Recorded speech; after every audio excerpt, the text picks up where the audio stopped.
Hello, it is Jay doing a check-in for Embers of War, the first in a trilogy by Gareth L.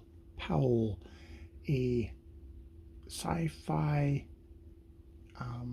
space opera, military space opera, where it opens with a war where a ship is, and its crew are ordered to fly around the battle that's going on and torch a whole planet, torch a sentient jungle, and that ends the war. And then is it 3 years later we join various stories going on. One, Trouble Dog, which apparently was a former military ship. I rather suspect the military ship who committed this war crime, now working for the House of Reclamation, stripped of its crew, now with a captain who actually fought on the other side, Sal, and they're trying to salvage this ship which has crashed in this ocean. The captain decides not to scan the area for local wildlife. As a result, the medical officer gets hooked by razor sharp tentacles into the water and is dead, which is probably going to strip Sal of her, I believe, her command, but they're called to assist this cruise liner that's come under attack. That's the next story. The next story is this cruise liner, which the crew, the passengers have pressured it to kind of divert and look at this amazing system of planets, which have all been carved by some mysterious sculptures into various shapes: teardrop, decahedron, various different, the brain, various different shapes. But they come under attack, and on board is Ona Sudak, a now galaxy-wide famous poet who I believe was a soldier beforehand, who wrote some poetry which was really for itself, but a well-meaning friend posted it, and he's become world, universe, galaxy famous.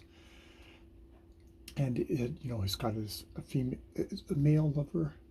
I think Una is a female, and has got a kind of a young lover they're planning on kind of using their enthusiasm as sort of a mask to write poetry about this thing, to kind of lose themselves a little bit.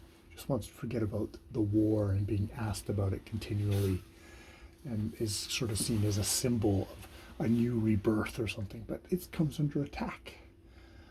The third story that we have is a intelligence officer who is funding a counterinsurgency on this planet, which apparently is in a delicate area where the big empires can't just pile in tons of stuff. They can only fund the locals, in which case they've now extended the war out. I know from reading the blurb that this intelligence officer is going to get called away to try and kind of find this poet, and most likely team up with Sal, who is rushing to help out there, because they're basically the only kind of capable ship to be able to get there in any amount of time, 5 days if they're running full out. This because the Trouble Dog is a former battleship, and it's interesting because it is very much who's the name of that? I can't remember.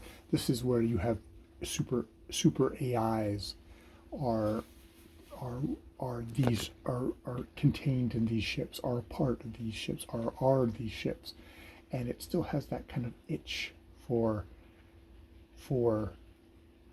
inflicting damage, inflicting death. And it feels defanged. It's been, all the really major weaponry has been stripped off it, but it couldn't take away that itch for destruction, because that would fundamentally change what Trouble Dog is.